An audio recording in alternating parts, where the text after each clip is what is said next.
fuck am I watching right now?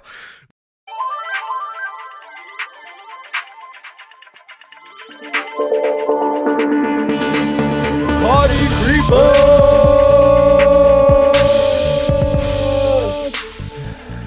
Not bad for your first time, Andy. That was a pretty damn good Party Creeper. Right, got the good timing. I think we harmonized pretty well. I think we did. Just like we're sitting around a campfire singing songs, harmonizing.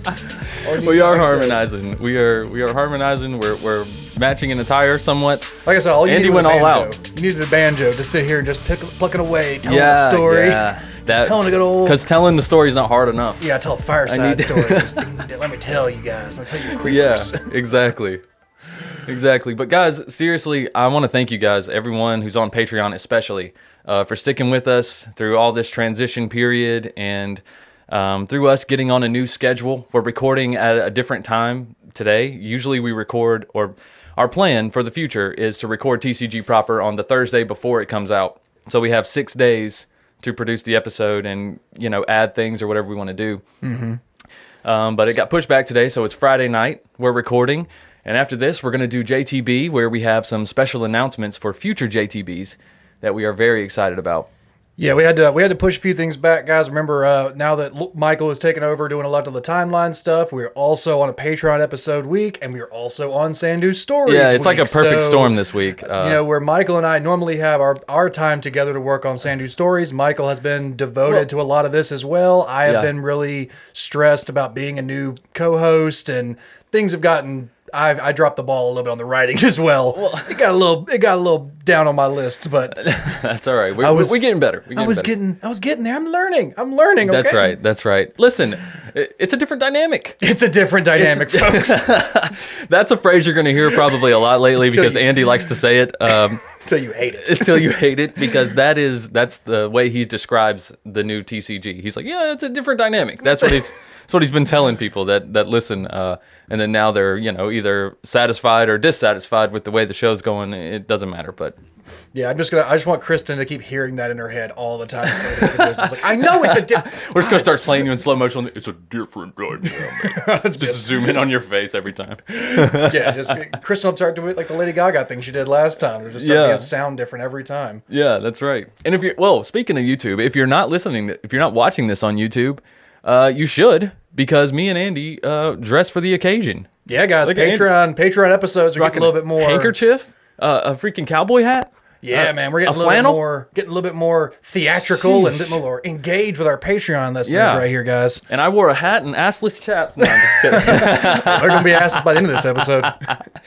Probably, because this timeline is quite lengthy. As you can imagine, I mean, Butch Cassidy, right? An American legend, an American hero. It's one of those timelines where you could literally work on it forever. Yeah, literally like what was like the last great American outlaw kind of deal. Yeah. I mean, and like I said, there's so many stories, and then once you think you have his timeline down, then you go and study some more, and then you start plugging in alternate timelines and alternate ways that situations went, and he may have traveled to South America here or Idaho here, and it just becomes this crazy web of information. But what we did throw together was a fun episode about Butch Cassidy, and hopefully quite informative, because I read one book, and then I read a lot of cliff notes from another book, and you can't help but biographies getting referenced in everything that you research. I swear to God, every member of Butch's family wrote a biography. Absolutely. Wouldn't you, if your last name was Cassidy at this point? That's true. None of them were named Cassidy. Actually. Oh, yeah, that's true. That's the ironic part about it.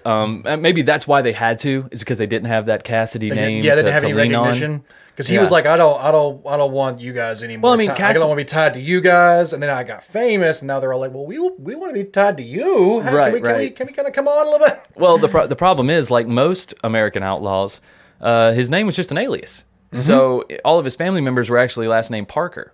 And then he had 13 siblings or 12 siblings, which we'll get into, and a lot of them were girls. So when they married off, their names all changed. True. Yeah. So he has a bunch of nieces and nephews and great nieces and nephews and stuff. That wrote different books and stuff, so everybody's got their own way of doing this. Yeah, absolutely. All right, so what we talked about, we were talking about JTB earlier, right? So you're actually gonna hear JTB 100 before this is released, but on JTB 101, we are going to do the live Q&A. That's right, guys. On YouTube. Yes, it's going to on be YouTube. Live streamed YouTube, JTB. Mm-hmm. We want as many of you guys to get in there, to shoot the comments back and forth. We want to get a real discussion going on there. And we want to see how that starts to work. We want to see if we can start getting some people engaged and possibly doing that more often. So, we're going to try it out with JTB first and see how well that goes. Thursday, March 2nd, in the afternoon, I'll put up a post on Patreon with the specific time and the link to the Q&A. Or Andy will. One of us will. You guys will know where it is. But it is taking place Thursday, March 2nd. That is next Thursday. If you're here, actually, it's tomorrow when you're hearing this. Yeah, true. As you're hearing this on March 1st, if you're hearing this on March 1st when it was released, it's tomorrow. We're doing a live Q&A on Patreon for $5 and up patrons. So if you're there, hang out with us, talk with us, get to know Andy a little bit better. It's going to be fun. Yeah. All right. So by the time you're actually seeing this video, you'll probably already know that we're doing a JTB episode because we'll probably have to post it before then. So this is just a reminder for you at this point. Exactly. All right. And then one more order of business before we get started. I want to thank Yesenia Pineda on Patreon. Like I said, I am taking... The next 2 months are full of Patreon or patron recommendations. So your voices are being heard. You will hear your cases, especially if I've responded to you. I put up a post about a week ago asking for suggestions, and I replied to a lot of people and told them about when their case would be. If I replied to you, we are doing your case. It is coming up, so be patient. The people have spoken. We have listened. That's right. So, Yesenia, here it is. Here's Butch Cassidy. And here's a line from the book Butch Cassidy, a biography written by Richard Patterson, this is not the book that I read, but I will quote this book quite a bit because he had some really good quotes. He says, "Few criminals have reaped as much goodwill in life and death as Cassidy." That's a pretty good quote. Good quote. It kind of gives the whole Robin Hood vibe that he kind of also gives off. It kind of leaves that mystery of like outlaw or hero. It does. So. And I'm just going to say right off, I think he was overall a good guy. He done some bad things, but I think his heart was pure. Yeah. You know what I'm saying? Yeah. Bad actions, but pure heart. Yeah, what did we talk about the last... It's weird, but it. I guess like TCG a few episodes ago talked about being in the Wild West. It was like, you kind of, like, to survive in the Wild West, you kind of had to do some shitty things sometimes. Yeah, like, there was a lot of semi-outlaws, Yeah, everybody wasn't just helping their neighbors out all the time, and everybody, like, it was, you found a cow out there, didn't have a brand, that's your cow now. That's just, we're going to talk about cattle stealing quite a bit. Quite a bit. Before we get into old Butch Cassidy here, though, I want to share a fun fact for you guys. This is an outlaw who is otherwise unrelated to Butch Cassidy, other than he was active in this time. Okay, his name was Tom Ketchum. Tom Ketchum was an outlaw born in San Saba. San Saba? San Saba Songbird, like Buster Scruggs. Oh, yeah. San Saba. And he was active around the same time as Butch and the Wild Bunch. Blackjack, as they called him. Black? No, it's the opposite, actually. I didn't even think about that. Jack Black? Jack Black didn't even come in my mind when I said blackjack, because, blackjack's already a thing. Oh, it is? Can you explain this to me? I've never heard about this before. Anyways, Blackjack, as they called him, created a little train robbing posse of his own with his brother Sam Ketchum and others. But the reason we even bring up Tom today is to help you understand the seriousness that was train robbing in the Wild West, okay? This was no slap on the wrist crime. Yeah. In the latter half of the 19th century, it carried the penalty of death. No joke. Like, if they knew you robbed a train, if they just got word of mouth you robbed a train and they found you, gallows. That's whether or not anybody got hurt in the train robbery. You could walk in there, not fire a shot, and just walk out with everybody's stuff. Yep, still. Exactly. And foreshadowing, our buddy here, Blackjack, or Tom Ketchum, received a death sentence in 1901 for felonious assault on a train, okay? And he did nothing. The assault was literally just on the train. He, blew off the doors, and no one got hurt. No one. Yeah, that doesn't mean, on a train, two people. It was on the train. I didn't know you could get charged with that. Yeah, exactly. But here's the crazy part. By the time he was hanged, he had put on so much weight during the trials that his head actually popped off. It made that sound. It did, probably. It had so much weight behind it, made it just like a pumpkin.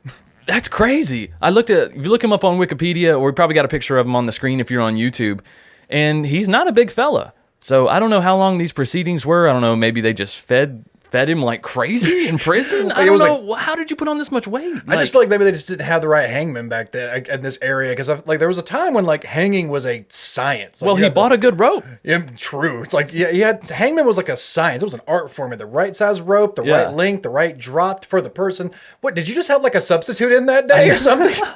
Dude, the guy was like, "Oh man, yeah, Greg's sick. Anybody else get this? Yeah, I'll get him. Is that a chain? Don't worry about it." I feel like they could have like just tied it, like his legs together at the knees and just leaned him forward. Yeah, and it probably would have killed him, right? Just lean forward for us there, Blackjack. Yeah, let's just go rock him. I think that'll handle you all right. But yeah, I thought that would be a fun little gory detail to start this episode, since it is otherwise somewhat wholesome. This could have. We don't get a lot of killing, so this could have been Butch. It could have been Butch. Butch weighed 155 pounds. I seriously doubt it, but been on that rope. Been on that rope. All right, guys, let's roll the intro. Let's get into this thing. Butch Cassidy, the audacity. Butch Cassidy, the audacity.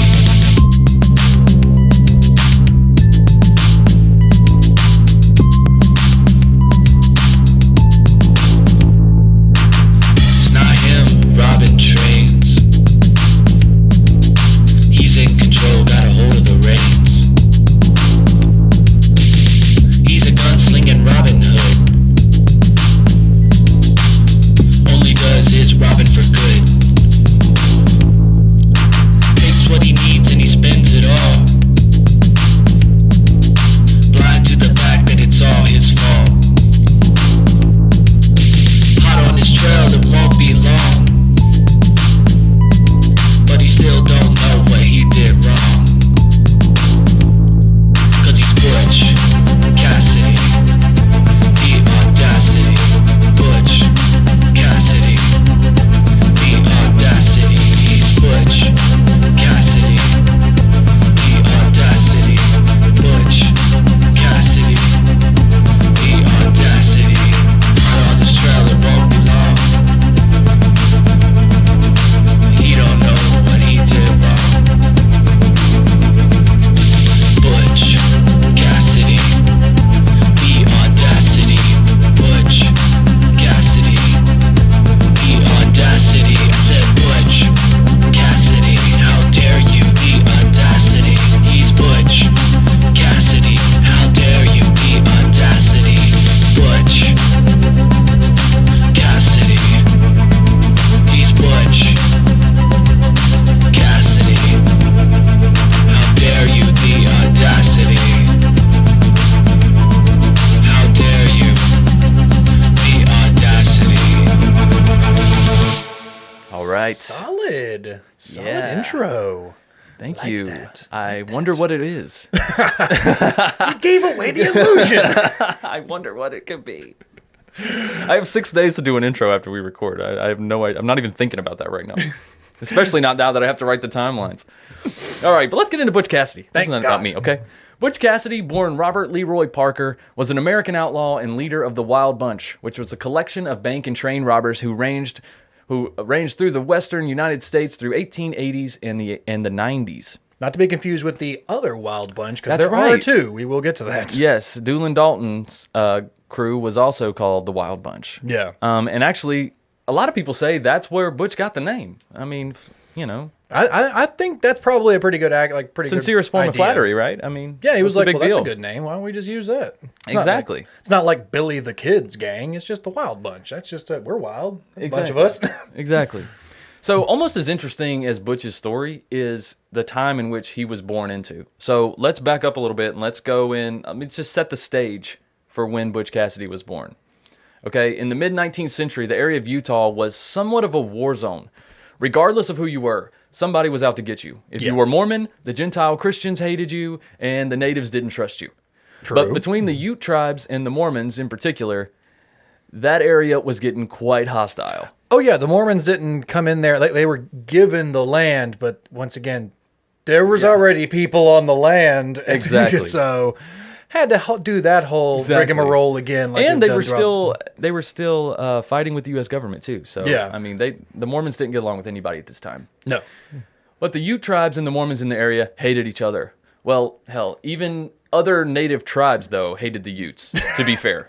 Nobody liked the Utes either. assholes over there. Okay, they were one of the most violent, but also one of the most profitable and successful tribes, though. Which, Well, yeah. That makes sense, right? They conquer shit. Yeah, I mean, it's like the saviors in The Walking Dead. It's like, well, yeah, you got the most profit. You're killing everybody and taking half That's the right. shit. Right, but thank God the other tribes in the area, like the Utes, or like the Paiute tribe, rather, were a lot more cooperative, okay? They were a peaceful, cooperative tribe that traded with local colonies and got along well, even with the American government, believe it or not.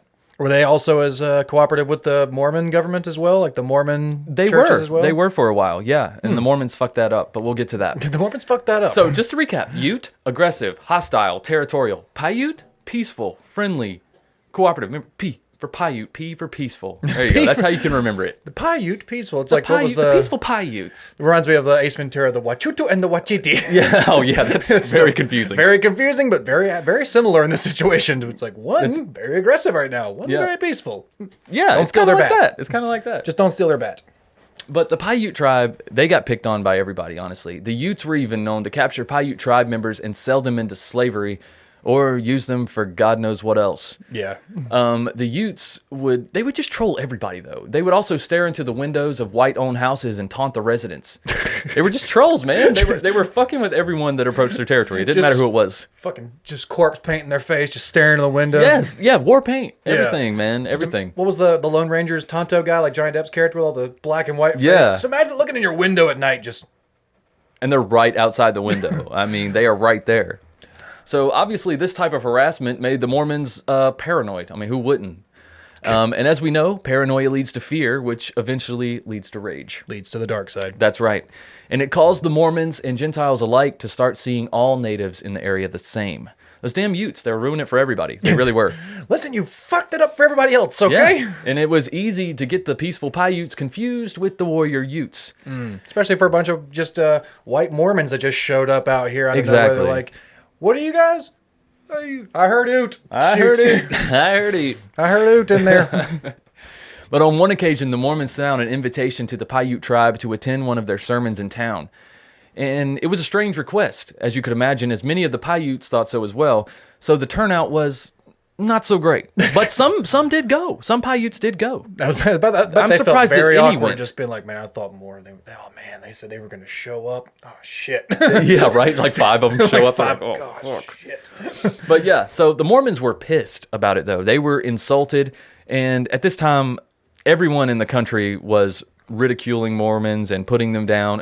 If you ask a Mormon, okay, that's what I'm getting at. They all felt this way. They felt ridiculed. They felt exiled. They felt not wanted. True. Okay. So they were pissed. And instead of being cool about it and being like, wow, some of them actually showed. Someone showed up. Some showed. They were like, nah, we got to go get the rest of them because we got to show them our Jesus. No, what do they say? What do they say in the music industry? You play for who shows up, okay? Yeah, you play for who shows up. You play for who shows up. I'm sorry the rest of the tribe didn't, but That's you know right. what? Those 5, you know what, guys? Potluck. More for you. You guys get leftovers. They didn't see it that way because obviously, Andy, that was not their intentions to indoctrinate them. These guys are assholes. Yeah, they didn't care. So they rode to the Paiute village and demanded everyone attend. Okay? And I seriously doubt they cared that much about the Paiute souls. Yeah, it's Do you? They didn't care. I don't think it was out of the goodness of Jesus' love. No, I don't think so. And the rest of the tribe was understandably hesitant. And one tribe member even tried to flee into the woods, but was instantly shot and killed. The remaining members were then tied up and led into town. You going to church? You going to church? I said you didn't put them Sunday shoes on. This is how I felt when my mom made me put on a shirt with buttons when I was a kid. No, I'm kidding. No, the same way. Put a tie on, combing your hair. You're going to church. But the remaining members were then tied up and led into town. And when they arrived, the men were led into the lecture hall, hands tied behind their backs. This is not a good sign anytime they're going to separate the men from everyone else, right? Oh, no, we want this to be this is as friendly as possible, right? Yeah. Right? Yeah, very friendly. Everybody's happy, feeling that love of Christ. Mm-hmm. So the men were led to the lecture hall, hands tied, like I said, and the women and children were held in a basement nearby. Mm-hmm. Now, the crazy thing is, dude, they actually did try to preach to the Paiutes for a little while. I'm sure. They actually did have like somewhat of a sermon planned, and temporarily it worked until they realized that the Paiute men were trying to slip out of their ropes. And they were planning to rush them all at once because literally, what other chance do you have? Yeah, and also you don't have another chance. Do all the Paiute speak English? Is that another thing? It's like, are they giving this sermon in English, or like that's a great do you guys question. even know if they understand what you're saying, or do you have someone translating this thing? Well, I mean, they were trading with them often. Yeah. They had plenty of peaceful interactions with the Paiutes. The Paiutes would come into town. They would trade baked goods for like hand woven blankets and things like that. Oh yeah, but you got to think that probably the whole tribe doesn't speak English. You have a few guys probably that not the do whole come tribe. in That's and a good trade, point. and you have a few guys who do instigate the trading. But like, if you have a whole room full of this entire tribe and you're preaching to them in English, and you're like, why aren't they listening? Why aren't they giving themselves to Christ? It's like, they're just hearing the Charlie Brown teacher. Like, what do you think they're doing? They're just like, yeah, you guys just keep talking. I'm gonna just keep scraping this thing against a pew. Yeah, exactly. But unfortunately, the Paiutes' plan to escape did not work. At all. They were all gunned down at close range before they could even get out of the building. And then this is god awful. The women and children were then brought out of the basement one by one as a member of the Mormon militia slit their throats. Man, that And sounds the town was all out there. Like this Mormon town was witnessing this. Yeah. And they didn't even know how to respond. They were just dead quiet. Reports say the town was just quiet for the rest of the day. Just processing a massacre, a literal massacre. Yeah, because they weren't witnessing a riot or an attack from the tribe. They weren't witnessing, a raiding. They weren't even party able to coming fight in. back. Yeah, they weren't witnessing a raiding party coming in or prisoners being taken. These people they took them from their homes, forced them into a church, and then slaughtered them because they didn't, all of a sudden just submit and become members of the church. Exactly. And before you start thinking that Mormons are just awful, this actually goes completely against the teachings of, well, at least the East Coast Mormons at the time, who encouraged peaceful relations between Mormons and natives. But apparently out west, they were kind of making their own rules. True. And I think a lot of this, from what I could find, fell on the shoulders of a few of the Mormon leaders. They were very charismatic. They were very overzealous. True. And like I said, they felt like they were getting the raw end of the deal. Yeah. And so they were ready to fight, dude. There's a lot of history with the Mormon Church that you can really dive into of them actually them going out to Utah and getting that land. Like we could do a whole episode on the Mormon Church itself. Oh my God, from Joseph Smith to Brigham Young, but and it's a bloody history. It is. They did not that church did not grow to the size that it is now just because of membership just coming. They went out. They had plenty of battles. It was a rough trek out to Utah as well. Hell yeah, it was. Hell yeah, it was. But this massacre, it set the tone in the area and certainly changed the dynamics between Paiutes and Mormons, obviously. It's a different dynamic, right? If there were any other Paiute tribes around. But so by 1856, the Mormons had control over this little area that no one else seemed to want over, and they were even deeded the land by the U.S. government for their new state, in which the U.S. government decided to call Ute. Aw. Utah. I bet they said Ute, and someone went, aw. And they're like, all right, whatever. Yeah, Utah. we'll go with that. No, they did that shit on purpose because it was obviously named after the violent Mormon rivals, the Utes. Yeah. Which was basically just a big fuck you from the U.S. government to the Mormons. Yeah, and they also gave them Utah. I mean, Utah to this day is still just Utah. I mean, still Utah. Like, I'm sorry if you live in Utah, but I'm not that sorry. Utah's beautiful. But that's about it. I mean, it's a whole lot of pretty nothing. Nice weather. Nice weather.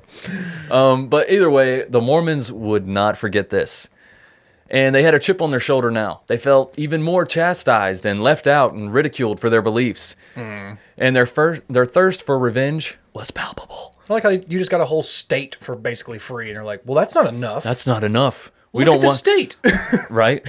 Why didn't you give us Florida? It was almost like, when I talk about this next thing they did, it's almost like they were upset that people were coming to their state. They weren't upset that people were coming. They were upset that people were coming and not enjoying their state and what they had to offer and investing in their economy. Yeah, they weren't coming and instantly being like, the Mormons are doing so well out here. We should support them. And exactly. So what they did was they just went over, a negative way and was like, oh, fine, don't come here. We don't want you here then. Unless you're a Mormon. Yeah, exactly. So when they got word of a Gentile wagon train that would be passing through Utah, they tried to convince natives, Utes, I imagine, to attack the caravan.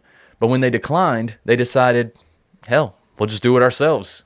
Yeah, right? We've already massacred one group of people. How hard could it be? Yeah, I really want to know which tribe they asked to go. It's like, hey, will you guys go do this for us? Well, it wasn't the Paiutes. You would hope not. You better hope. Well, and the other thing was the Utes are the ones who are usually aggressive to you. Yeah. So how are you going to bargain with them? Well, because don't hit us. How about you go hit them? Well, they were trying to tip them off. You know what I'm saying? They were trying to say, you go and rob this wagon train, kill these people or whatever, you can have everything that they have. Possibly, or whatever. But often Native Americans didn't attack wagon trains. It was just too much trouble. And a lot of the wagon trains were mostly just families. They were like a lot of just settlers and pioneers just going out there. Exactly. It wasn't a militia riding across the plains. Yeah, you mean the Mormon militia? Pretty much, Which did ride across the plains and attack a wagon train. In Mountain Meadows, the Mormon militia attacked and killed 120 Gentile travelers. The attack was said to have been provoked by some charismatic leaders in the Mormon community. I just imagine them, give me polygamy or give me death. Right? Give me lots of bitches or just don't give me bitches. Just don't give me anyone. But yeah, because at the time, like I said, Mormons were being attacked by the U.S. government as well as natives, but for different reasons. The U.S. government was attacking them because of their polygamous beliefs, and polygamy was actually illegal. Yeah, in the United States of America, isn't it still? I believe, or in most of the country. I think freedom of religion. No, okay. I really applies. don't know. I'm not a doctor. I don't know. I'm not a veterinarian. I have no fucking idea. I'm not a rocket scientist. But as tragic as it was, this is the very world that Butch Cassidy would enter. Yep. Great start right there. That's a great start to life. Just a bloody plane battle. You're part of these people. Not as much as you think, though. His family were Mormon for convenience, but I'll get into that more. So Cassidy was the oldest of 13 children. His parents were Mormon, obviously. 13 children. Yeah, and had come to Utah from England in 1856. Okay. Yep. So he was born Robert LeRoy Parker. Leroy Parker. In Beaver, Utah on April 13th, 1866. He shares a birthday with Ron Perlman. Okay. I like this one. Ty $. I don't know this one. I'm not very familiar, but I have heard the name plenty of times. Okay. Yeah, hip-hop artist. And then Glenn Howerton, who is Dennis from Always Sunny. Ooh. Dennis is a bastard man. Yeah, he is. Indeed. Dennis is a bastard man. Oh. Yes, Glenn Howerton.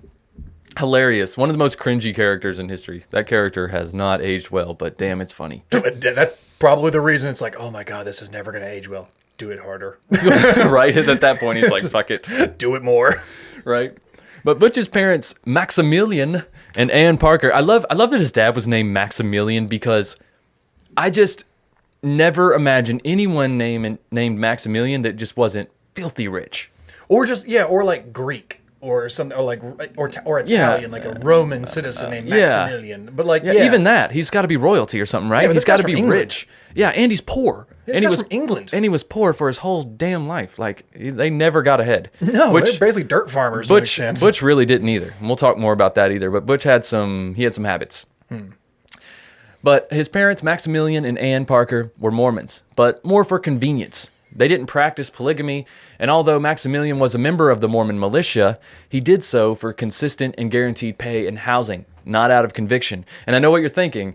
No, he was not present at any other of those two massacres, although in his memoirs, which he wrote himself, he did have a few scuffles with natives. True. So not saying he didn't take native life or lives in general, but he was not at the Wagon Train Massacre or the Paiute Massacre. No. So... Anywho, the Parkers moved over the mountains to Circleville in 1879, and young Roy, which is what his family called him, and that's what we'll call him until he takes on his new name. I love the name Circleville. Like that's just a great town name because they circle the wagons. And they're like that's how they would just start. They're like, all right, circle the wagons. Yeah. All right, this is our new town. This is Circleville. Circleville. Circleville. Yep. I like it. Damn it, Henry, you are creative, son of a bitch. Right. Sure beats Triangleville out there. Jackknifed my wagon 7 times trying to pull in.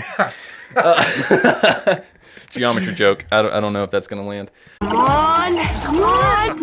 Alphanumeric. Mathematical. It's the strongest shape in nature. Right. But anyways, young Roy, which is what his family called him, worked in ranches across western Utah, and when he wasn't up to his usual hijinks, of course, apparently he was quite the prankster, pulling stunts for the amusement of his neighborhood.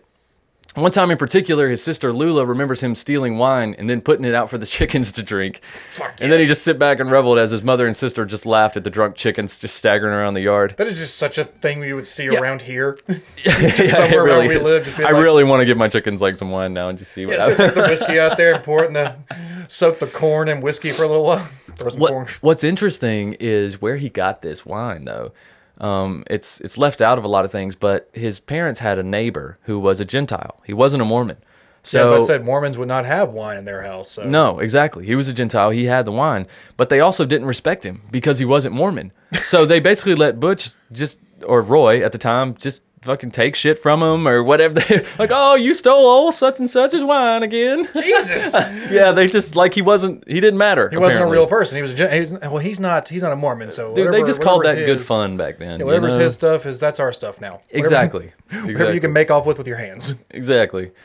And Butch would also do other things like tie strings to katydids and race them, which seems pretty harmless until he would start like a betting ring around them. Yeah, man, this kid's ready to go. This kid's an organizer, dude, right? What you realize is from a young age he was addicted to gambling. Yeah, this kid's he is an organizer though. Like he is ready to, like anytime he can put some people together in a room and be like, all right, here's the plan. And how are we gonna make some money off of this? I got a plan. He from a young age he was a gambler and a hustler, and that's just it gets left out of a lot of his biographies. A lot of things you read, they don't talk about how he gambled everything away. Yeah, they do talk about his vices. They do mention how he went from rich to poor and things like that, but they never mention why. That the economy was in shambles.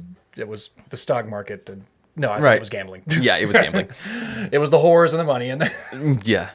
It was gambling, man. He made big bets, and when he didn't have money, he would bet his shit. So nothing stopped him. But overall, if he didn't have money, he would just be like, "All right, I will have some money in about." What time's that train coming? Right. When's that next payroll deposit? But overall, things didn't go as planned in Circleville for the Parker family. Roy's dad, Maximilian, lost land to another homesteader in a property rights dispute, and honestly wasn't around much before that anyway because he was always having to job himself out, as well as Anne, his mother, to other farms to do work because they weren't good farmers. They came from England. They live in an urban setting in England. They didn't know how to farm the land. So, they just weren't very successful on their own. True. So his dad wasn't around much because of that. And teenage Roy ended up looking to a local rancher that some people described as shady. Maybe outside the law in some aspects. But anyway, his name was Mike Cassidy.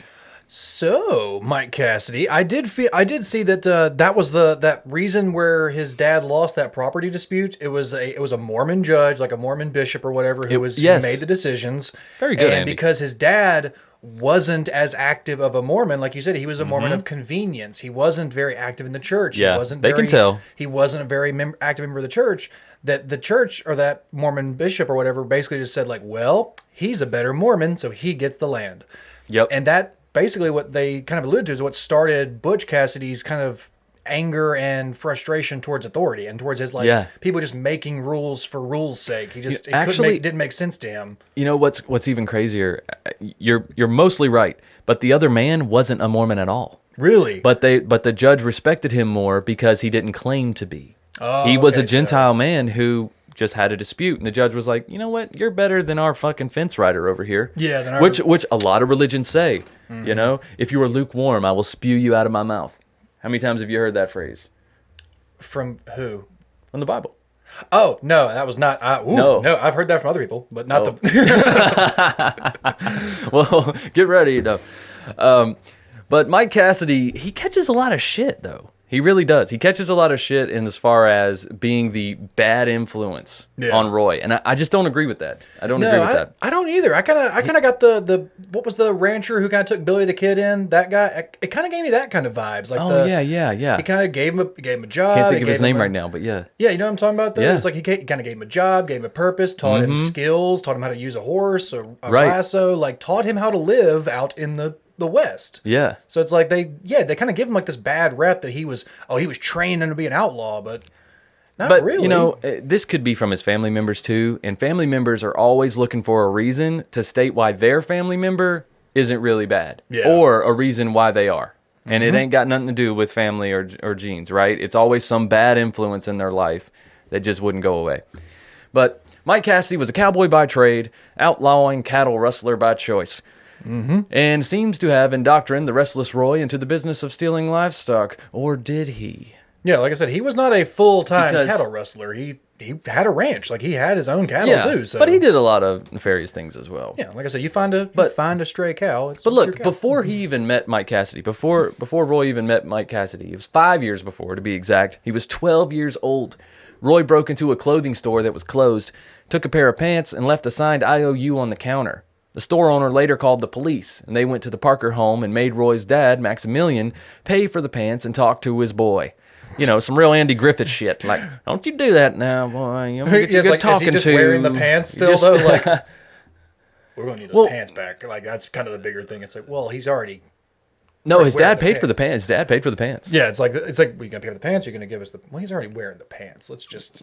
all right, I'll pay for the pants. Yeah, but that wasn't an easy thing for his dad, though. Like I said, they didn't have a lot of money, and he has 13 kids on a failing farm. Like, paying for these pants... Not first on his list of things he wants to do.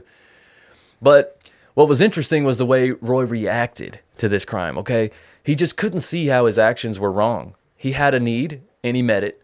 And not to mention, the store clerk got their money after all. So, you know, to him, he's like, what's the big deal? And this is one thing that the movie got right. Yeah. There was a lot of scenes where Butch is portrayed as this thin-skinned, narcissistic... Yeah. It's like, is he charming? Absolutely. Is he a good guy? I still think so, yes. I think overall, he done way more good than bad. But his inability to see how anyone could hate him, I mean, it's just like, anytime there was, even if there was like a lawman after him, he's like, why are they sending him after me? Yeah, that was like, one thing about him, like, getting... I'm not that bad. I'm not, it's like, dude, you're stealing thousands and thousands of dollars weekly, like... Yeah, I think I read you're hitting him where it hurts. They were like, he was so astonished when like the first time he gets arrested, when they like they set him up for something, and he was like, "Why are you mad at me? I was just doing this." And they were like, "Well, they were stolen horses." He's like, "What? You were selling them to me? I didn't. I was just buying a horse." Yeah, and he would like, also why is this a crime? He would also pull this con that when he stole horses, he would get a friend of his, a distant friend or an acquaintance, to fill out a fake bill of sale. True. So if somebody did catch him with the horses, he'd be like, "No, I got them from George Williams, and he lives over there." And then, you know, the posse was either too lazy to go check it out, or they just took his word for it. Yeah, because he was charming. I mean, he's a nice dude. And cattle and horses got stole all the time. Yeah, or they just wandered off. Yeah, like, all the time. Those ranches are huge. That's a lot of fence to maintain. Absolutely. So anyway, when he met Mike Cassidy, he already had some authority issues, as we alluded to. So it's unfair to put all the blame on the cattle stealing Mike Cassidy. But to be honest, back then, stealing livestock was the equivalent of stealing your neighbor's outdoor cat, honestly. I mean, you put some food out, and they come over that way, and now you got a cat. Like I said, if one just kind of made its way through the fence, that's... Yeah, well, that was mine like now, Andy said, cattle ranged all over the place, from property to property, and it wasn't abnormal to maybe shut up a few of the neighbors' cattle, and then tomorrow maybe they scoop up a few of yours, you know, and maybe sometimes the cattle were redirected. It's a word I like to use in cattle theft in this show. Redirected. They were redirected, and, you know, it's one of those Wild West unspoken rules that people just begrudgingly followed. They just didn't like it, but they're like, I like it when it goes my way. Yeah, true. This isn't Yellowstone now. There's not the bunch of sheriffs walking around. Exactly. Just ready to go. Kevin Costner's not keeping track of all this. Yeah, exactly. Now, another interesting tidbit about Mike Cassidy is he's often portrayed much older than Roy, although he was only a year older, dude. Roy was 17, he was 18 when they met, and he and Roy were more like best friends than father and son. Some people even thought they may have been romantically involved, since they were always together. One of Roy's sisters claims to have heard them in the stables on a few occasions, making noises that made her, we say, raise an eyebrow. Hey, man, he's charming as fuck. Charming's charming, all right? Charming is charming. That's another thing, and you'll find it throughout studying Butch Cassidy. Butch Cassidy was, at a minimum, bisexual. Yeah. At a minimum. He may have been homosexual, because there's a lot of people, it's like, how did someone like this never have that one woman that stands out? Yes, he had lovers that we think. Towns or companions. You know what I'm saying? Yeah. that we think he had, but he never had that woman like Sundance did. He had Etta Place. He never had that person that was just his soulmate. And like like you said, he was always gambling all his money away. He wasn't going to the whorehouse and just spending it all there all night and drinking himself to death. Like, no, he was just gambling it because that was more exciting. Exactly. And although he can't, like, let's say he was gay, he still couldn't just go out with his partner and like make out in a saloon. Like, he didn't have that kind of freedom. No, not here. No. But interesting enough, the mindset around sexuality was pretty relaxed. It was more like matter of fact. People saw sex as sex. They didn't question or think about someone different based on their sexual preferences, and especially not cowboys on the lam. Yeah, you know what I'm saying? Like, sometimes you need body heat. You can't run that fire all night, and one thing leads to another, and it's like I said, they didn't look down on each other for it. It was just a part of life. It was a part of keeping each other company, finding solace. Like, Brokeback Mountain, that shit happened. That shit happened all the time, man. My body's telling me yeah. They're not making that movie from nowhere, man. No, that idea didn't come out of thin air. You got cowboys tracking cattle hundreds of miles sometimes across these plains together, and there's just a few guys doing it. They don't have, they're not bringing their whole families with them. Yeah. So some stuff happens, man. Yeah, and he was very close, like we said, to Mike Cassidy, close enough to take his last name. I mean, whatever. I'm just saying, when you think of him as a father figure, it makes a lot more sense, right? Like, oh, he looked up to him, but he wasn't. He wasn't that much older.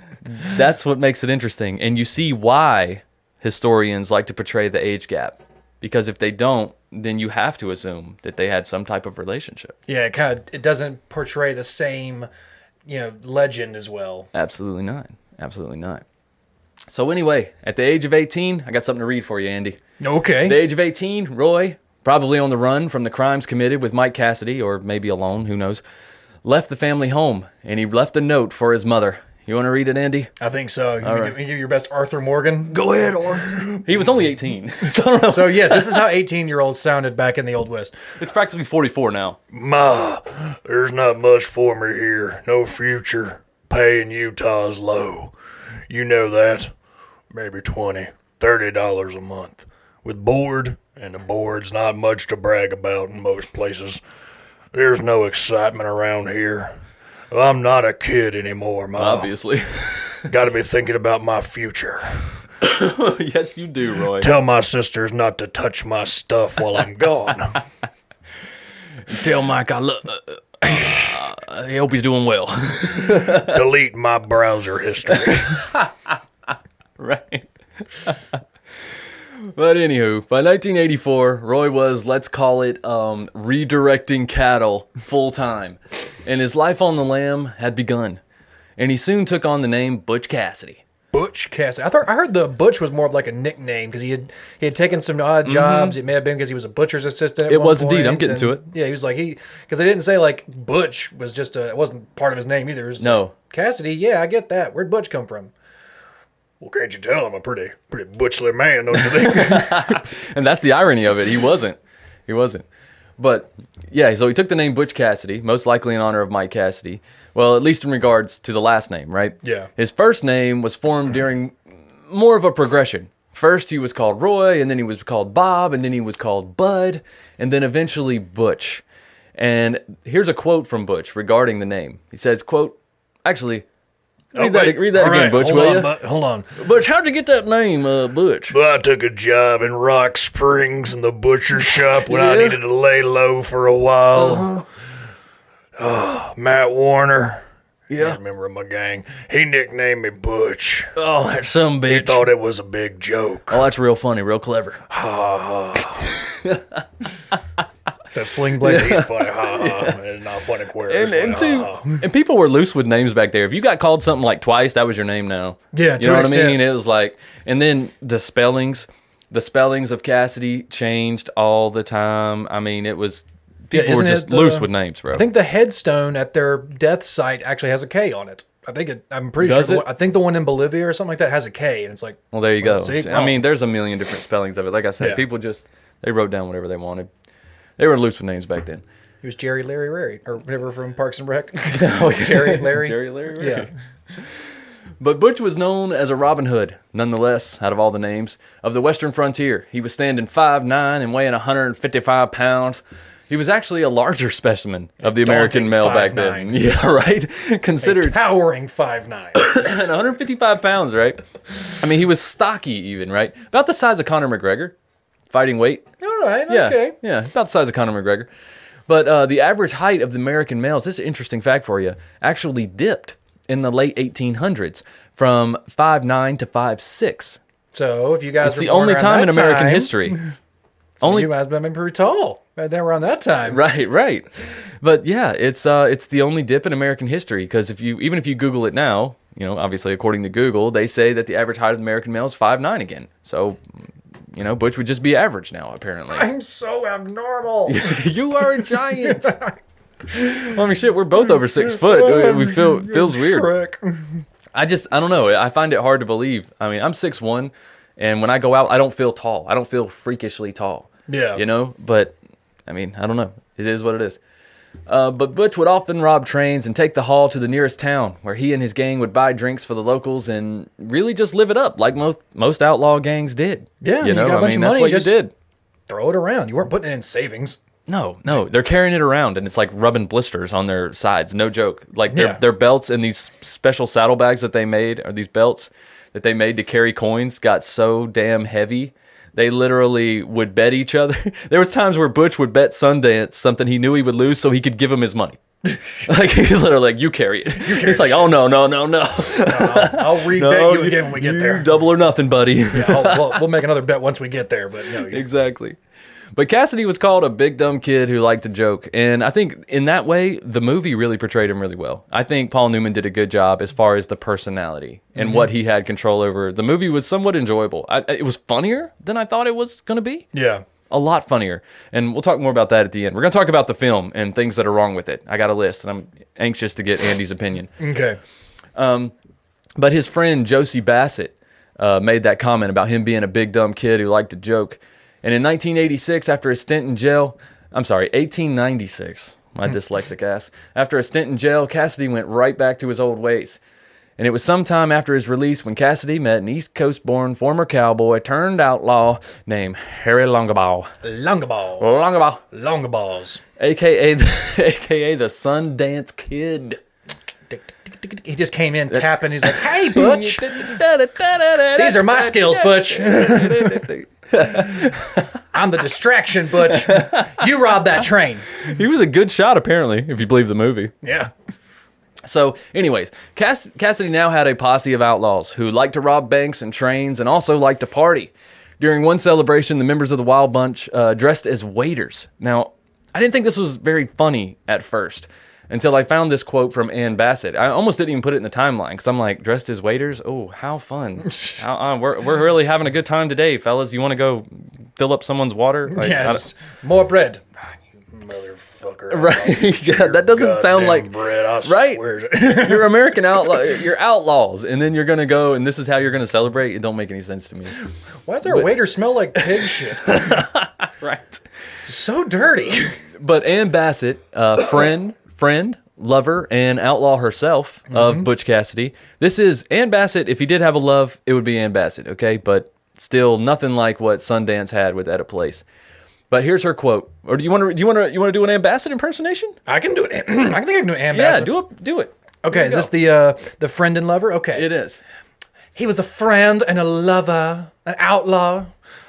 Oh no, Poor- that's the okay. description of Ann Bassett. Poor Butch. Next line. There He you could go. perform such minor jobs as robbing banks, holding up pay trains without the flicker of an eyelash, but serving coffee at a grand party. That was something else. The blood-curdling job almost floored him. He became panicky and showed that his nerve was completely shot to bits. The boy went into a huddle in the kitchen and instructed Butch in the more formal art of filling coffee cups at the table. Right. This just shows how etiquette can be put fear into brave men's hearts. I just love that she finds this amusing. Yeah. Apparently, Butch was filling people's coffee and then trying to carry multiple cups of coffee to the table, if you didn't understand that very sophisticated Western woman that Andy was doing. Oh yeah, she was a madam. She was actually absolutely. knighted. She was I think the feather in her hair was just like... Yeah, she was like dame. Yeah, no doubt.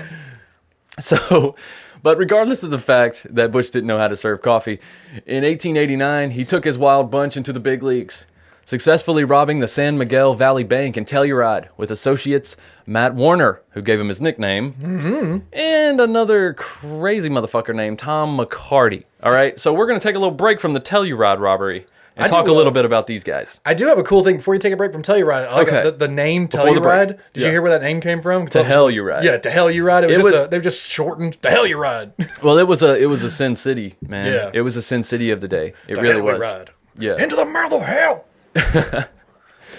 But yeah, how Butch met these two characters is quite an interesting story. All right. So Butch was in an old saloon in Telluride when Matt Warner walked in bragging about a horse that he was entering in a race later that day, and he was taking bets. Oh. Okay, and now Butch heard bet. He's like, huh? Say what now? You have my interest. Say what now? Did that Leo DiCaprio thing. Right. Now you have my curiosity. Or what? Exactly. Now, this horse was a mare named Betty, and she was fast as hell. But Betty didn't really fit the bill in terms of a racehorse, in neither size nor gender, for that matter. But she was a sleeper. Always bet on Betty. That's right. So naturally, a lot of ears perked up and wanted a piece of this action. Butch couldn't help but call Warner over and discuss what he thought would be sure winnings. Unfortunately for Butch, he didn't have much cash on him at the time, so he put up a couple horses and cattle. Like I said, if he didn't have anything, he'd bet his whole outfit. And let's also remember that Butch is very smart when it comes to horses. Like he has an eye for horses. Like when he worked on those ranches, he learned them pretty well. Absolutely. That's what they always talked about. Like he always knew the best horses to pick for his gang. He always knew the best horses to bet on. So like he sees this horse, he's like, I know everything about this horse already. And that was his downfall. But he bet his horses, some cattle, and some equipment, most likely guns or something like that, against Warner's equally valuable outfit, basically, of livestock and weapons. So here's what's crazy. After they settled on the terms of the bet, Warner then asks Butch if he'd like to be a judge for the race. Butch is like, wait, you want someone who you're betting against to decide the outcome? You want me to be a ref? All right. Warner replies, I'd rather have a straight shooting cowboy like you as a judge than I would have anyone else. You want me, the person you're playing against, to be the rep? What is this, the Super Bowl? Yeah, what is this, scripted? I've never seen so much shit about a scripted Super Bowl except for this year. Jesus Christ. But anyways, but it didn't really matter. Betty didn't leave much open for interpretation anyway. She's a badass. She won the race by a good margin, but not too much though, because, they didn't want to discourage future hustles. I mean races. Just like, I mean races. slow down. Yeah, yeah, right. You're a literal lap ahead. Slow down. It's like the Incredibles when Dash is running at the end. It's like, go. Okay, bring it back. Right. So like Butch was a good loser, and as promised, he marched his entire outfit up to Matt Warner, as he was a man of his word. But Warner declined, and instead asked Butch to travel with him and run this little charade all over the West. I think we can make a pretty penny together. What you think? And, in case things go south, it's nice to have a straight shooting cowboy around too, as well. Also, we have a really fast horse. We need to make a getaway. That's true. But before the young wild bunch took off, I'm already calling them the wild bunch, look at me. Before the young wild bunch took off, they made a stop to see a friend of Warner's, Tom McCarty. I wish they wouldn't have. McCarty was once married to Warner's sister, and apparently it didn't end well. But McCarty and Warner were still together. How bad was this man's sister if he's like, I'm going to go hang out with Tom. I know what Tom, we know what Tom is like now. It's like, how bad was your sister if you were like, I like Tom better than you still? Maybe they were friends first, right? Yes. That's usually how it goes. But Tom was definitely the most hardened criminal of the bunch, okay? And he had done multiple jail stints. Others said that he had a coldness in his eyes that not even other outlaws had. This is Tom. Tom, say hi. Right? Just freezes people. But anyways, old hothead McCarty, Warner, and Butch had almost exhausted their little horse racing scam with Betty and had to think outside the box. So their genius idea was to run the exact same scam, but on Native Americans. Switch the audience up. Flip Boom. it. Go around over here. Keep doing the same show. Move it over. New neighborhood. New neighborhood. New crowd. New crowd. Hot crowd. That's right. That's right. We could just like translate our show into different languages and then just put out the same episode in different Right? places. Yeah. Yeah. Like we Google should- Translate going. That's right. So there was a settlement of Navajo Indians nearby, and they hadn't yet heard of Betty's exploits, obviously. And of course, they had numerous horses that they were quite proud of as well. Like one that they named, no joke, Whiteface. I'm surprised I didn't just shoot that horse after they named it. His name is Whiteface. It's like, this one's named Whiteface. Someone just shoots it. It's like, why? Why? Oh, sorry, I thought you... My bad. We were just naming it. Apparently the horse, or some sources called it a pony, had a white face. So, but anyways, it was decided that Whiteface was going to race Betty, and winner takes both horses. And the Cowboys also put up some money, and the Navajos put up their hand-woven blankets. We're doing this Fast and Furious style, putting them pink slips down. That's right. Putting Horse pink for slips. horse, baby. They're not worried about Betty losing. Racing for keys, baby. Right? Or reins, baby. That's Racing- right. Reins, Racing baby. for reins, baby. Racing for stirrups. Something. Saddles. Saddles. There we go. You can over your saddle, Butch. But you can probably guess how this went. Betty whooped that ass. Oh, Betty. By such a margin that the Navajo realized that they had been hustled. They didn't. Betty didn't win by the right margin this time. I don't know if whoever they had riding Betty just couldn't help themselves. I don't know what. Somebody had to have this horse checked for steroids. That's Had to do right. A performance enhancement check. Exactly. Random drug test on Betty. So they're just curling in the background. What? Right. Just a horse doing fucking just dips. Right.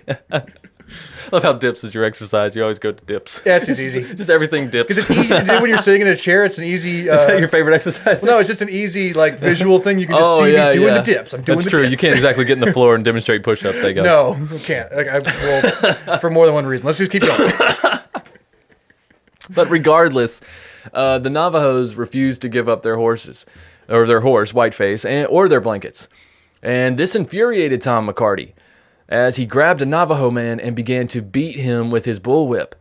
And Ow. the other members of the Wild Bunch actually had to pull him off. And McCarty, said he was calm, but he obviously wasn't, because he then drew his pistol and shot and killed another Navajo man who claimed that he was acting suspicious. McCarty claimed the Navajo man was acting suspicious. Oh, That's yeah, why he it's shot him. One of those greats, like, I'm calm. Yeah. The fuck you looking at? Just charging, Exactly. just what the fucking just bang, just shot somebody because he was looking at him weird. Exactly. And he was paranoid that they were going to retaliate for him beating one of their tribe members for no reason, other than to just lead their horse back to their thing. That's all this member was trying to do. Yeah. So, now, to set the scene, there were 5 members of the Wild Bunch there that day, standing against nearly 200 Navajo warriors. But surprisingly, the Navajo must have thought that they just weren't worthy of the fight, or there was enough bloodshed, or whatever.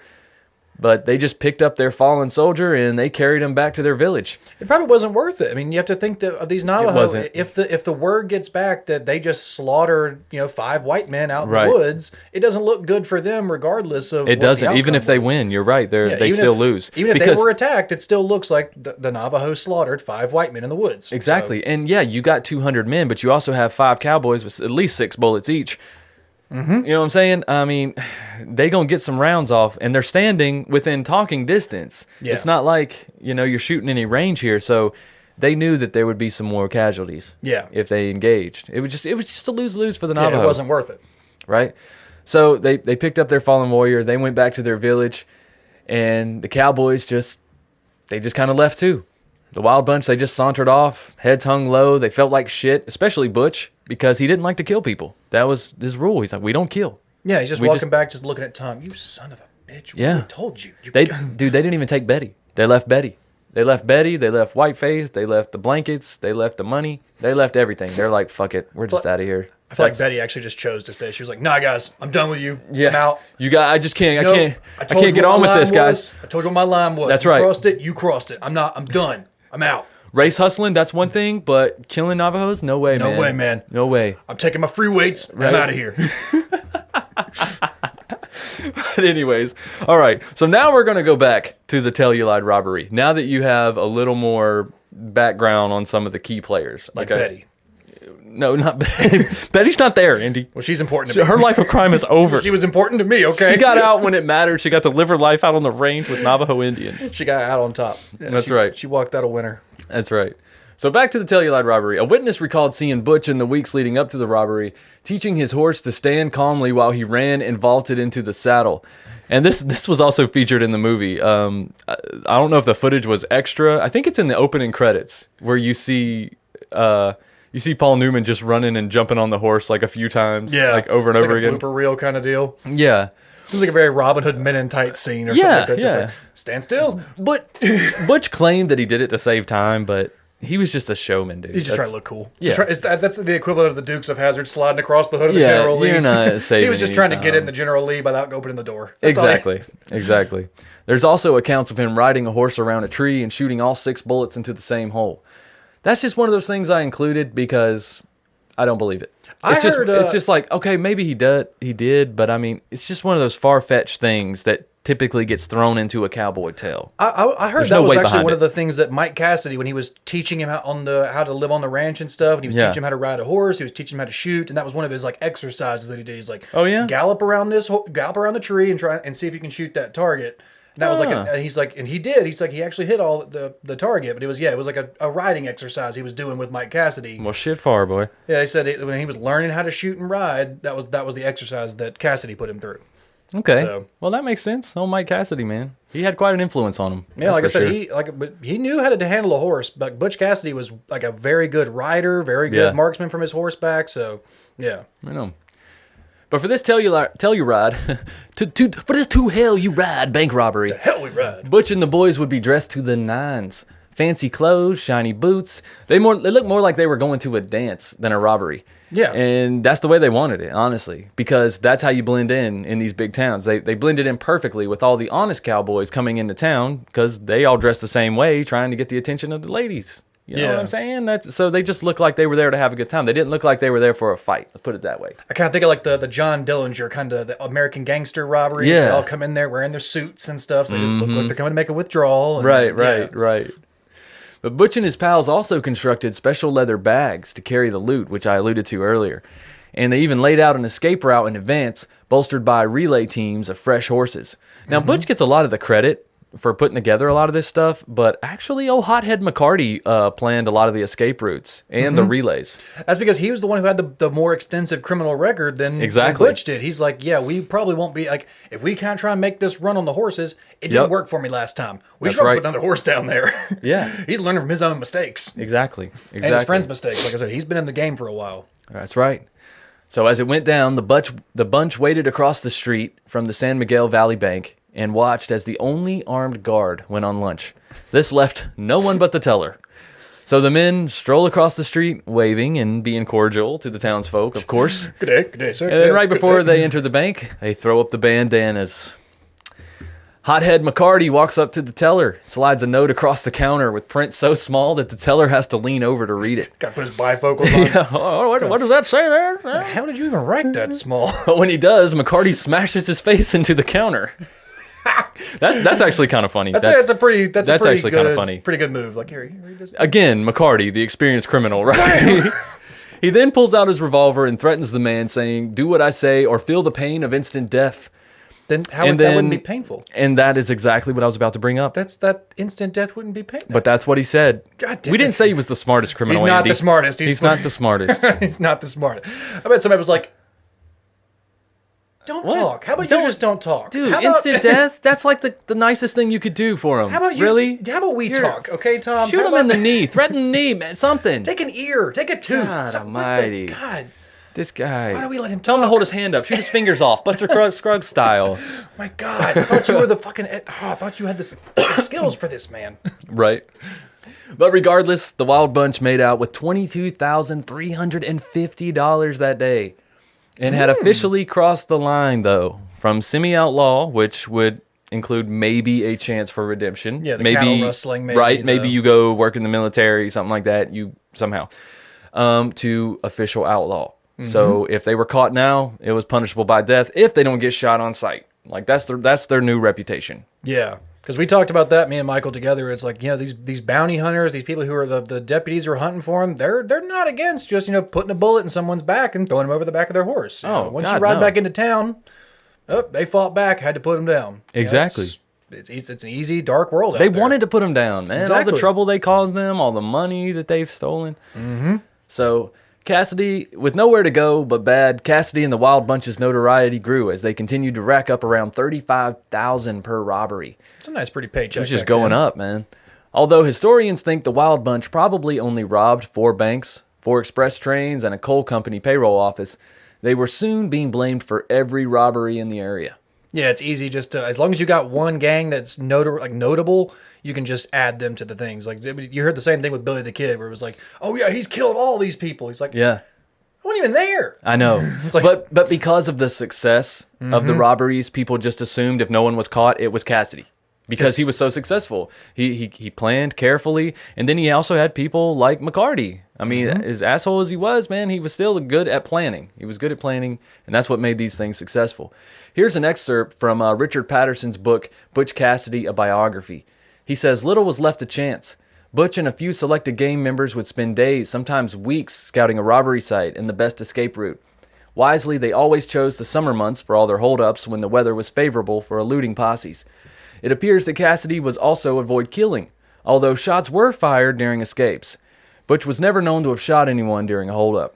The closest Butch ever came to harming a robbery victim was when he used explosives to force his way into an express car, which is portrayed in the movie in a pretty funny way. A few express messengers were injured in the blast, but none seriously.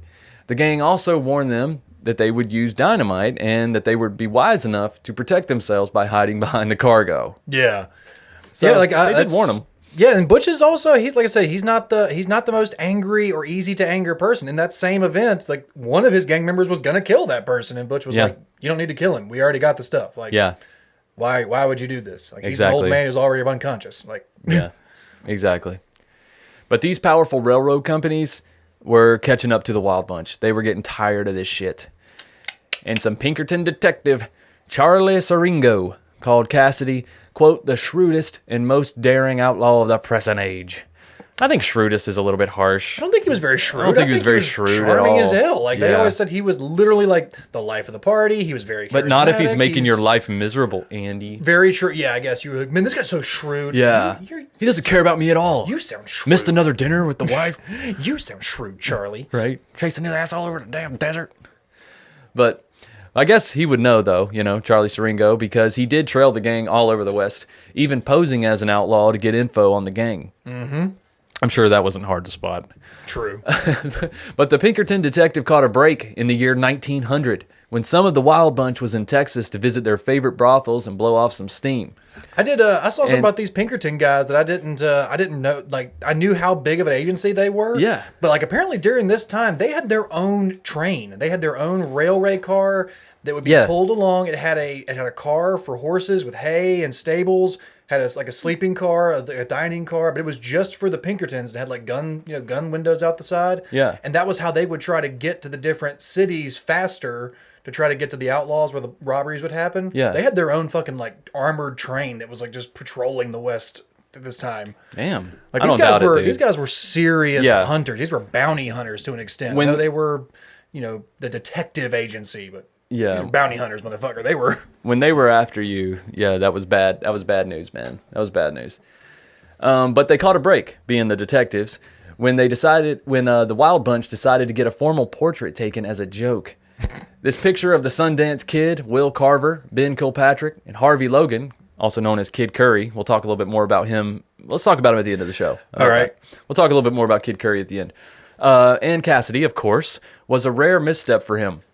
It is said a Wells Fargo agent recognized the outlaws when the photo was displayed in the photographer's Fort Worth studio window, and it was soon on wanted posters all over the place. Yeah, I think this was, if I remember correctly, I think this was actually Butch's idea, wasn't it, to like get a picture taken? Probably. Because he's kind of vain. He is very vain, and he's very thin-skinned. Yeah, so he likes to show off. He likes to be the center of attention to an extent. So he gets his gang together. It's like, let's all take a fancy picture. We'll all get real dressed up. We'll shave. Yeah, like this seems like a misstep then, but now it's great. It's like it's the most badass picture that you could have. Now you have a picture of your gang that lives on forever, and it's easily the most famous picture in regards to Cassidy and the gang in general. And it's a good if you just picture, Google too. Butch Cassidy, it's going to come up like within the first 10 photos probably, and like a bunch of different versions of it. Yeah, and it's not like one of those kind of rusty tin types of Billy the Kid. It's really good. Or Jesse James, where it's like, I think that's the same person. No, this was such a good picture that the photographer put it up in his storefront window to be like, look how good a picture I can take. It's a really good picture. The Wells Fargo employee was like, I think I've seen that guy before. Yeah. And that's like, it was literally, it was such a good picture that it was on display for the town to And see. now they had all their faces in nice, clear print to put all over the place. So yeah, it was getting pretty hard to hide. Yeah. But also in that same year they took the photo in 1900, Cassidy seemed to be tired of life on the run. Maybe that's why he wanted the picture, man. Maybe he was feeling sentimental. Yeah, he's like, I don't know how much longer I'm going to be around anyways. Yeah, exactly. But a lawyer claimed that Cassidy came to visit him, curious if he could get a pardon and settle down for good. And when he was told it would be impossible, Cassidy was understanding. And he said, You know the law, and I guess you're right. But I'm sorry it can't be fixed some way. You'll never know what it means to be forever on the dodge. You won't. You snowflake lawyer ass. I heard some about this lawyer too that was actually pretty cool. This is another thing that Butch Cassidy was kind of not like famous for, but he actually had a lawyer on retainer while he was an outlaw. When and he needed one. It wasn't like he was paying him. Like he had apparently saved this lawyer's life in a fight, and the lawyer was like, if you ever need help, I'll defend you. And Butch Cassidy was like, I'm gonna need a lot. And just kept coming back. I'm gonna take you up on that. He just like kept coming back like, hey, guess who needs a defense again? Like, guess who needs a lawyer's opinion? Yep. But he knew this lawyer. They had a relationship for a little while as friends, but he was like one of the only outlaws who had like their own personal lawyer. Yep, exactly. And yet his lawyer gave him another confirmation that he was going to be destined forever to be on the dark side. So with that, the Wild Bunch pulled off their last major robbery at the First National Bank of Winnemucca, Nevada on September 19th, 1900. According to Richard Patterson, Cassidy managed to charm the populace yet again. And here's an excerpt from Richard Patterson's book. You want to read that one for us, Andy? As Richard Patterson or as Butch? Just as Richard Patterson, I guess. As Richard Patterson. I have no idea. Richard Patterson. Who is this guy? One boy, 10-year-old Vic Burton, whose father managed a CS ranch east of town where the outlaws camped, remembered Butch as a likable man with a broad grin. He said the outlaw gave him candy. Burton also has said that one day when he told Butch how much he admired his horse, Butch replied that someday he might give it to him. A few days later, Butch kept that word.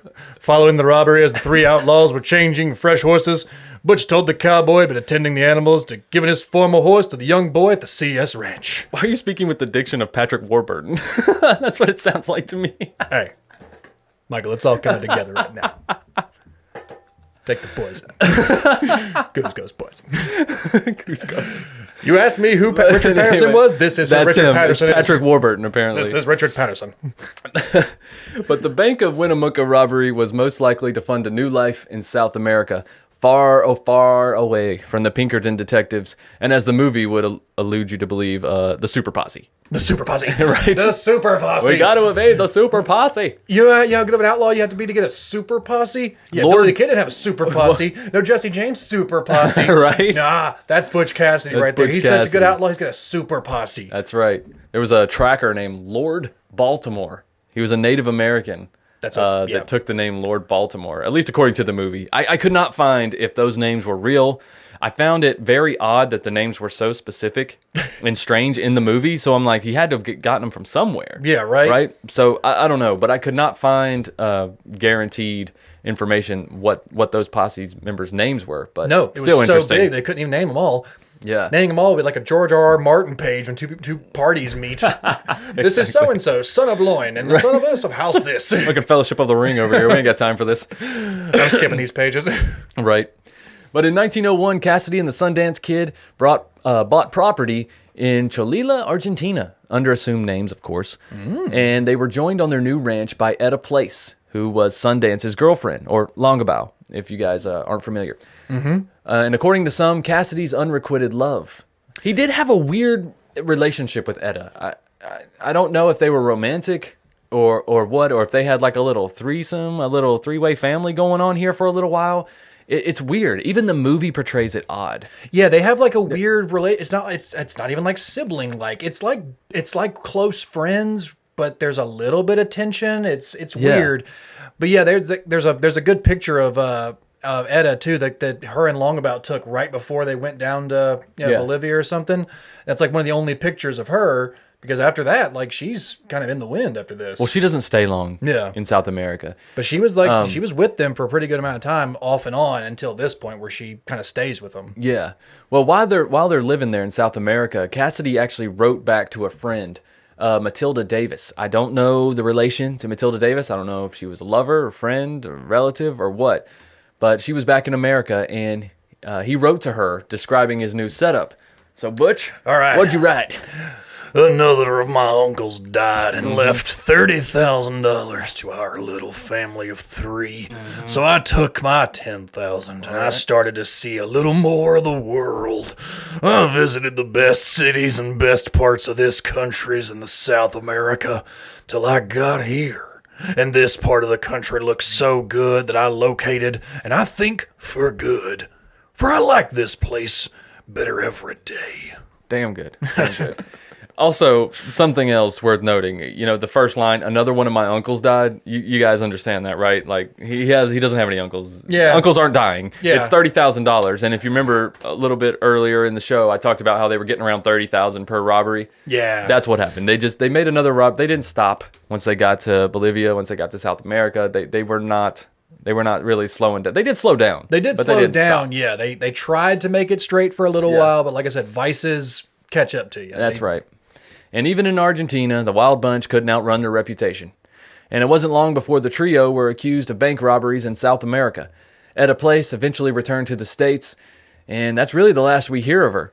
And she left because of the heat that was coming. Yeah, she on Sundance she knew there and was Cassidy, it was not looking good. There was a storm coming. She could kind of feel that the cops were closing in. Everything was kind of coming down. And yeah, she just disappears. So I guess she took her share of whatever She just went back home, man. But yeah, nobody ever hears from her again. She probably changed her name and just kind of vanished into history. Yep. But yeah, she's after this moment, she's never heard from again in history. And this is where they end up in Bolivia.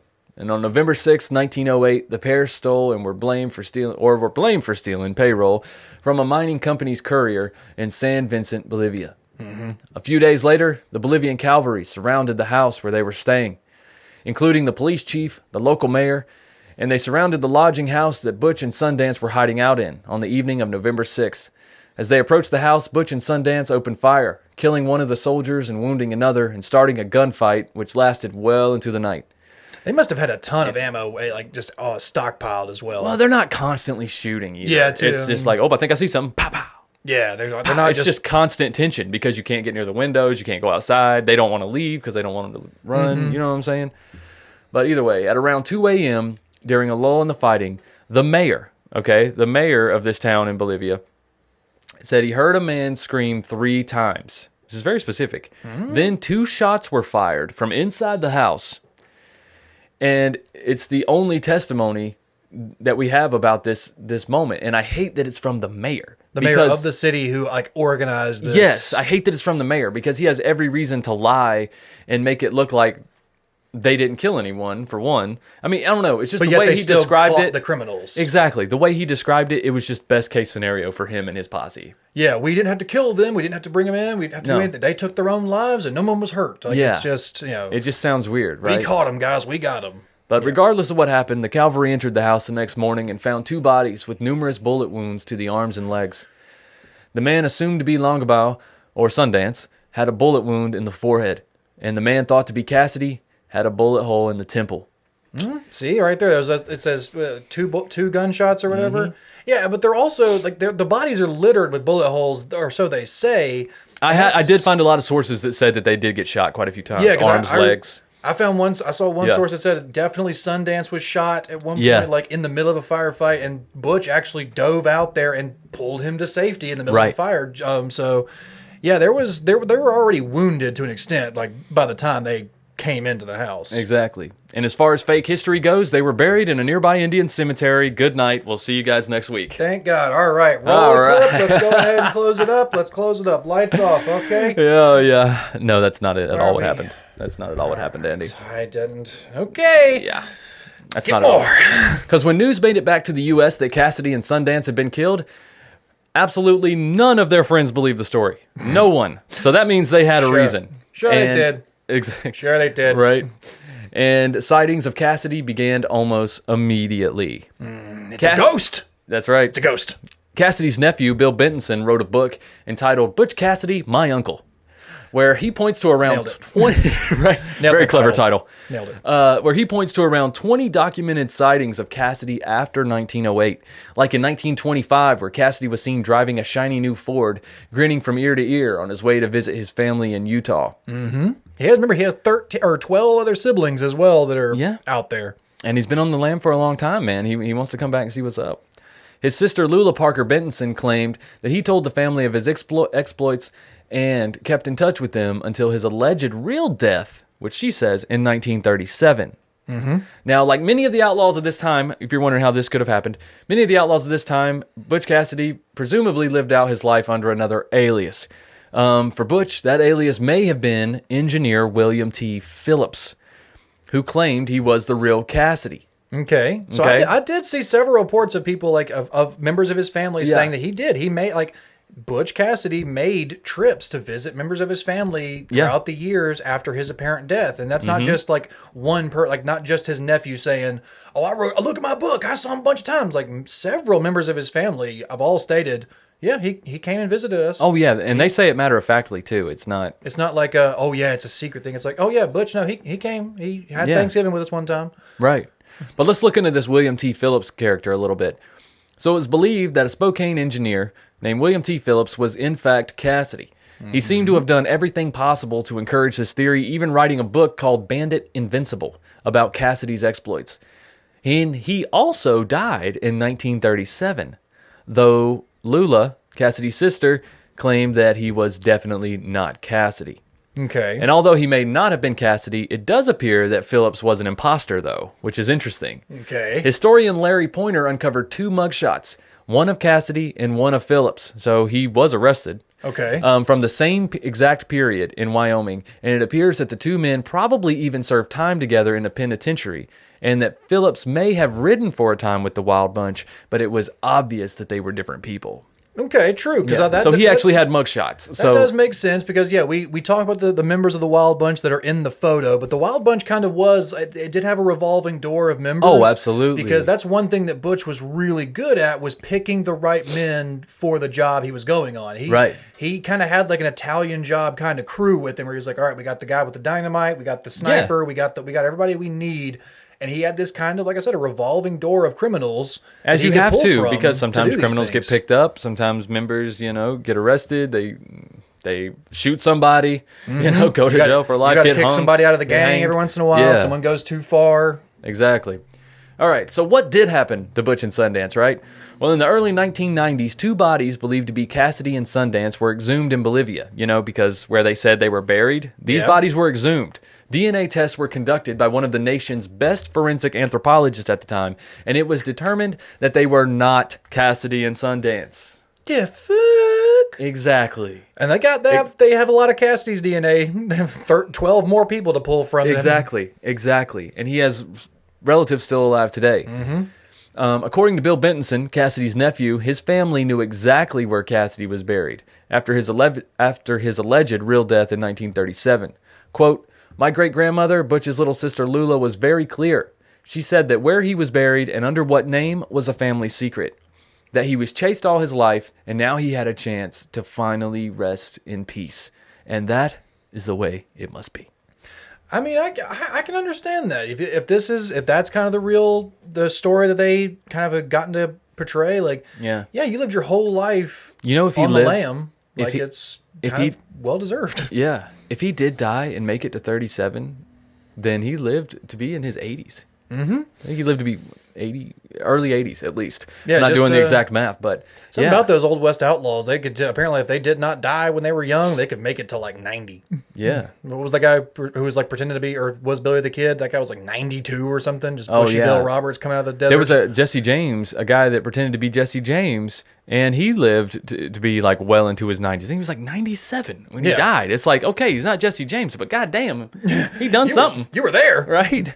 And I shared a newspaper article a while back on a Strange Short, I think, before you joined, Andy, and I talked about Jesse James. The dark days. But that article was from 1941, and that man died at 97. Yeah. So, like, yeah, it could have worked. Mm-hmm. It could have actually worked. So, well, do you want to talk about your other outlaw? You want to talk about Kid Curry a little bit? Kid Curry, man. Kid Curry that's was one of my We're going to favorites. talk about the movie as well, but let's talk about Kid Curry for a second. There was, like I said, there's some other members of the gang, but Kid Curry is one of the members in that picture of when they're all kind of dressed in their fancy suits. But there's another picture of Kid Curry, and his name is actually Harvey Logan. But me and Michael just love this picture of him because with how expensive and how hard pictures were to come by back then, and to really get a portrait of somebody, the picture of Harvey Logan is him sitting cross-legged in a chair, hat up, half done, just disheveled, just not giving a fuck. If this just was like not even looking at the camera, not even looking anywhere. Right? Just, if this was in today, I would think he was just sitting there on his phone. Yeah, that's what he looks like he's doing. It looks like he's on his phone in 1890. And apparently this man was one of the more violent ones as well of the group. He apparently killed 9 deputies and lawmen while he was in the Wild Bunch. Butch hung out with some rough company, man. That's Yeah, part of why he did. was wanted so much, honestly. A lot of the people around him did a lot of crazy shit. But apparently this guy right here was so well known with the ladies and the women of the night that they used to visit, that once he started riding with Butch Cassidy and started becoming a little bit more famous, all these prostitutes started coming out of the woodwork and being like, this is your baby. This is also your baby. This is your baby. And he had like 85. I was about to say, I don't want to get the impression that he was a ladies' man, because that's not what we're talking about here. He did like the prostitutes. He did like to go and visit the brothels and the sex workers. He liked to visit the brothels a lot. Mm-hmm. And yes, he did. They do believe he probably had like 5 or 6 kids maybe, but like they had over 85 children brought to him being like, this is your baby too. We need money. This is your baby. Yeah, right. Like 85 people were just like child support. Right? We know you got it. It's just because he was friends with Butch Cassidy. He's like, I just ride with him, man. Right. It's like being a part of like someone's entourage. Right. He's like, I blew all that money on y'all. Yeah, like man. I already gave you all the money we made from the bank robbery, and I gave you everything else. Right. But yeah, like they had some pretty crazy people in there, and that was apparently Kid Curry got his name from his mentor, Flat Nose Curry, which I just love the nicknames people got back in the day. They just take names, whatever. And most of the time it was like I said, you got called twice. Either you did something like weird, and that was what your name was, or you just had a weird look about you, and that was what it was. There's a guy in their name who was just like, that's too tall. Or whatever. It was like, I think it was Ben Kilpatrick. I think that was him. Yeah, they called him the Tall Texan. It's just like, yeah, he's tall as fuck. Oh, is he the guy that challenges Butch in the movie? I can't remember what they called him, but there is a really big member of the group. Guy. Yeah, they do the knife. Butch like kicks him in the balls. They do the knife fight where he's like, because he says like, he's like, knives are guns, Butch. Well, he says we gotta go over the rules. He's like, there's no rules in a knife fight. He just kicks him in the nuts. He's like, all right, well, I guess we gotta start this fight now. Everybody count to 3. Let's get it going. And he punches him in the face again. Yeah. So it's like, this is Ben Kilpatrick. Like I said, you just had to be whatever the most defining characteristic about you was. That was your nickname. It's tall. This is Tall Texan. Yeah. My name's Ben. Yeah, you're Tall Texan. Yeah, you're Tall Texan. Shut up up there. Shut up there, Flat Nose Curry. He looks like Flat Nose Curry looks like someone's butler. Like he looks like a character from Clue. He's got like a monocle on, like just like I don't know. He just looks like a old banker or something. Well, people dressed up for pictures, man. That's probably not how he looked regularly, but when you had, like I said, when you had an opportunity for a picture, unless you wanted to do something. Unless you're Harvey Logan. Unless you're Harvey Logan, and apparently just never gave a fuck at all. No, he didn't give a shit. Yeah, you can see in the other picture when they have the 5 men, he's in the back. He's still not looking at the camera. He doesn't. Of all the members of the bunch, like several of them are looking. Kid Curry's in the back behind Butch, and he's just looking off to the side, like, "Are we done? Like, why am I here? Like, why am I?" Like they made him shave a little bit. He doesn't even look like he's happy to be there. He's pissed off. He's like, he's not happy about it. Why? You know how long it makes me stand here? It's like 45 minutes. Exactly. You know how old pictures used to be? But yeah, I thought he was an honorable mention, you know. Yeah, they had some pretty fun members kind of coming in and out of that gang. But yeah, the guy who had 85 paternity cases come to him after riding with Butch Cassidy. Yeah. Just kind of my favorite. That's He was also crazy. the guy who, when they did the dynamite thing and they blew up the train car, Yeah. or Kid Curry was the one who walked in and was going to kill the conductor. Yeah, And apparently, of course. you know, Butch Cassidy said, like, apparently he said, like, no, a man with that kind of nerve deserves another day. Or something Oh, like, okay. Because the man said, like, nope, you can come in and get it. Yeah. Wouldn't open the door for him, so. And he was an unarmed guard. Like, he was just in there with the keys to the safe or whatever. So, Yeah. Yeah, those guys often caught the raw end of the deal, those train conductors. Yeah. Because they're on there by themselves, you know, and they got dynamite. They're going to blow the damn door off. There ain't nothing you can do. Yeah, they don't got the what was the Wells Fargo trailer carriages with the shotgun men on both sides. No, or whatever. This is no. just a car. This is a train. No, the way they portray that in the movie is probably pretty damn close to how it went, honestly. There's a great train robbery scene in the movie where they keep running into the same conductor that works for J.H. Morgan, Yeah. and it's fucking hilarious. But speaking of the movie, I want to talk a little bit about some issues that are with the movie. There's a lot, okay? Yeah, you can't take it as fact, obviously, which is hilarious because they start the movie with, most of what follows is true. Okay. Which they know that it's not. Yeah, it's okay. It's like the Mitch Hedberg line where it's like inspired by true events. It's like this movie was about this, and it inspired me to make a movie about a gorilla. this. Exactly. It's like inspired by true events. Exactly. So the disclaimer at the beginning of the film is obviously tongue-in-cheek. The reality is that much of the lore surrounding Butch and Sundance is very difficult and sometimes impossible to confirm or debunk. So screenwriter William Goldman, who primarily had been a novelist before this, just kind of ran with it. He was like, I think I know enough. I think we can do it, and it's a movie, so it doesn't have to be perfect. Mm-hmm. And in fact, that's why he wrote a movie instead of a book. He was interested in the story, but he didn't want to do the work that a book would require. Didn't want to do all the research. He didn't want to do the homework. That's why I love studying books. That's why I love having a book as one of your main resources. That's why I love being the co-host. So I you don't have to do all the homework. You don't fuck up with book research, though. No, you don't. You better not. You can't. People will be citing your book. Yeah, unless you just really don't know, and then more information comes out later. Yeah. In regards to, like, I'm thinking of like books like Helter Skelter and then Chaos.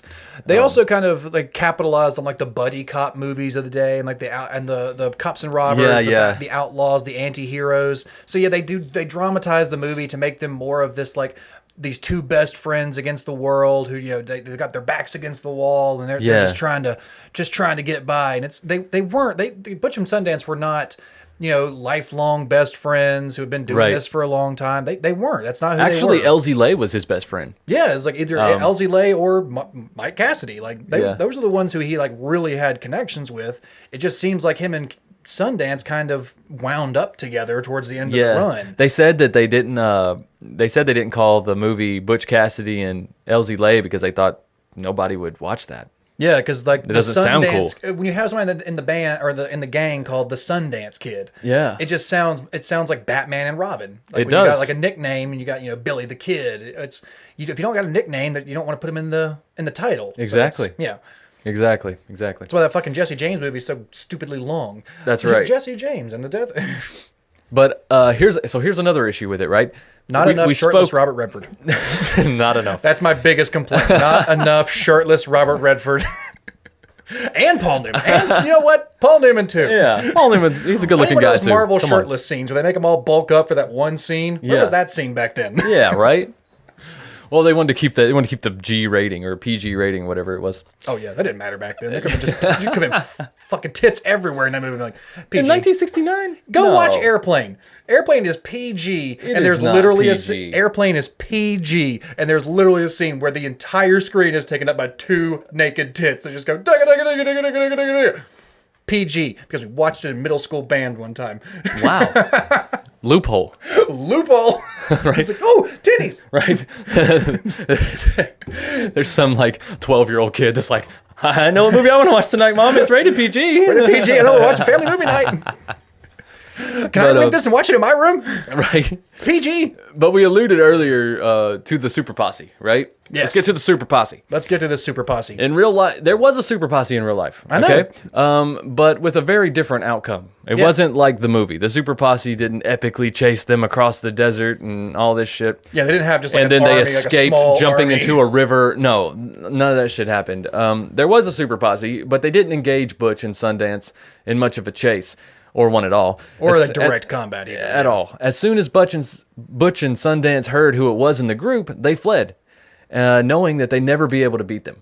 And the hunt was over basically before it started. So that's once they heard about this super posse, they dipped to South America, and that's it. Yeah, once you get to a certain point in your notoriety where they're having to like assemble their own small army to try and find you, Yeah. you're like, all right, time to be hitting the old dusty trail. Like that's just Yep, Let's exactly. see what Bolivia's like. I Right. got the National Guard after me now. Exactly. One thing I did appreciate about the film, which I mentioned earlier, I appreciated how funny it was. Actually, there were some pretty funny scenes in it. And but what's crazy is the film actually had to endure additional editing because it was too funny. Yeah, exactly. They were like, According they were to, like, capitalizing on, like, the pre-screens. buddy comedy, like the Yeah. buddy cops, and like those two, like what was the 48 Hours with like Nick Nolte and Eddie Murphy and Yeah. stuff. They were trying to capitalize on that. The two leading men, like one's like the straight guy, one's the comedian. Mm-hmm. And, you know, that was what they were trying to do, and it turned out pretty funny. Those Yeah. guys both of those men are devilishly charming. Yeah. Well, what's funny is after the additional cuts, critics still complained that the movie was too humorous. Which is funny because they should have seen the earlier cut, right? That was Yeah. shown to the freaking the other audiences because Like it was an even SNL more skit. uproarious, right? Zanuck later recalled that test screening audiences found it too funnier than the studio had in mind. They wanted it to be an amusing Western, but not an all-out comedy Western, which obviously was a genre that tended to do poorly around the time.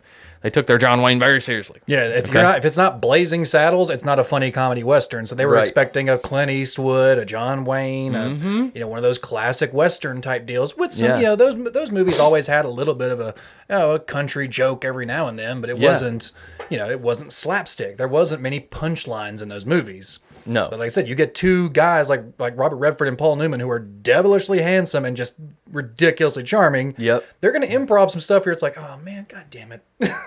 That's really good. That's really good. We're gonna leave that in I'm there. just gonna leave that in. That's really good. He probably would have said that. Yeah, he would have said that. God, yeah. Can you say that again, Rob? But to on. me this time, can you just look into my eyes and say it? Right. Right on.